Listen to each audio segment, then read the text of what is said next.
What's up mga kaburda? Ari na, mapapanood nyo na ang pinakamakasaysayang baysanan at pinakanababalitang kasalang magaganap sa pagitan ng pamilya Punsalan at pamilya Igle. At talagang sadyang napakatitindi, mga di kalidad at mayroong sadyang sinasabi at mga pawang di kalibre.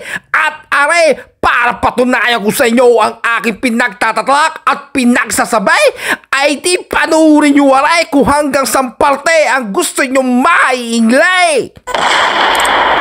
Ay syagger na, madilim-dilim pa ako lumarganagad paparnay din sa may Jollibee at di daw ko dadaanan na aking susunuan. Ay baking ka naman, ikaw ay may pag-upo pa dyan sa may gilid ng daan. At kapag ikaw ka na may nasagi, ay sino ka magbablog doon sa may tinambaw ng taysaan? Kapag ikay nasabitan, ay kay naman. At sa biglang iglap, umultaw at akin natanaw ang pagkalaking sikat ng araw. Sa loob-loob ko'y ay maganda ang panahon at ayos na ayos ang aming pag-ahon.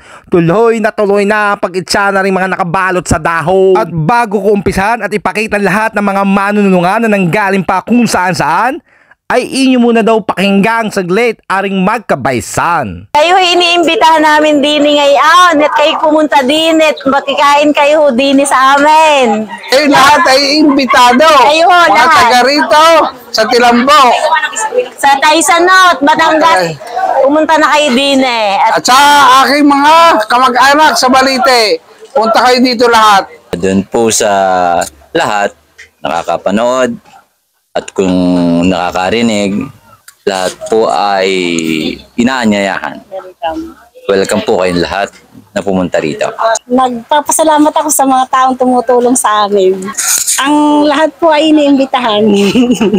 Mga kaibigan, lahat. Ay handa ka na ka sa iyong madidinig, ay lapite ang iyong tenga at bago ninyo ko ibasa ngayong araw ng bisperas kung bakit ang aking boses ay nangangaral at nangangatal ng malakas, kayo na ang humusga at magpasya sa aking mga bidyong ipapalabas. Oh my gosh! 21 baboy ang inutas, isang lechong baka plus 60 kilos na pangkaldereta, isang lechong baboy at kung magkulang pa daw, ay may dalawang nakabang na reserba pa, dalawang kambay at ang talaga namang gumulantang at nakakawindang tingnan at mapagmasdan ay aring 22 kabag na isang buong baboy o sa madaling sabi ay di 11 baboy.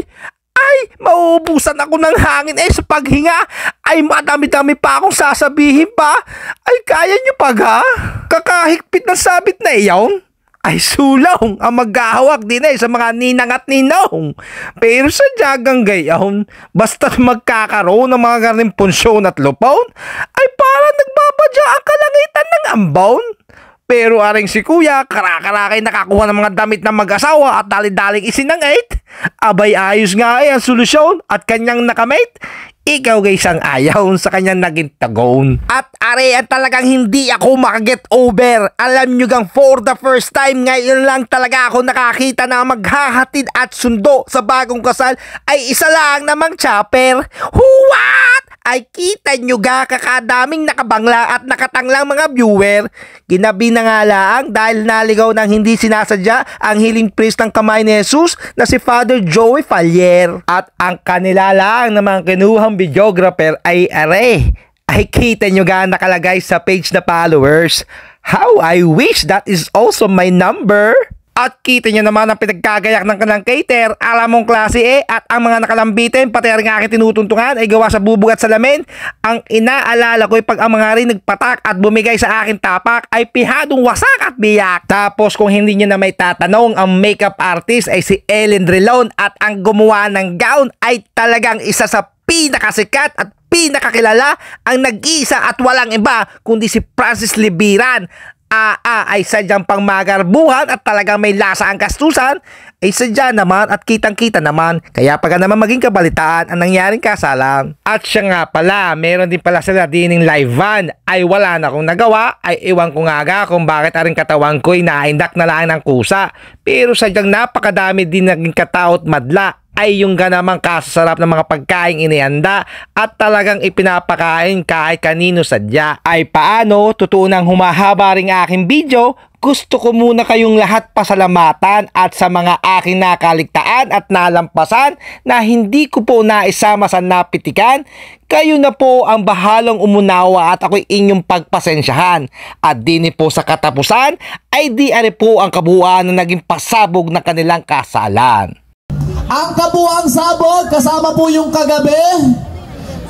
At kanina po naka 997,855 plus kagabi 309,700 pag pinag-add 1,300,755. Sobrang na-appreciate ko po. Hindi ko po kayo kayang isa-isahin.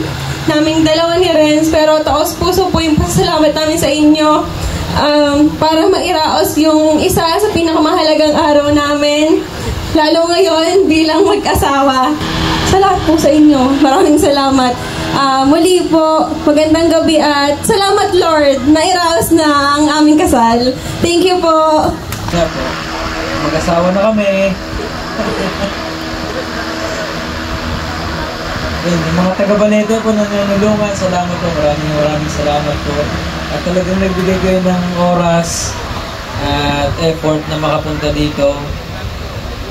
Mga taga-Taysan po, salamat din po sa mga nanulungan, makamag-anak po ni Carla. Talagang ramdam po namin yung pagmamahal at yung support po.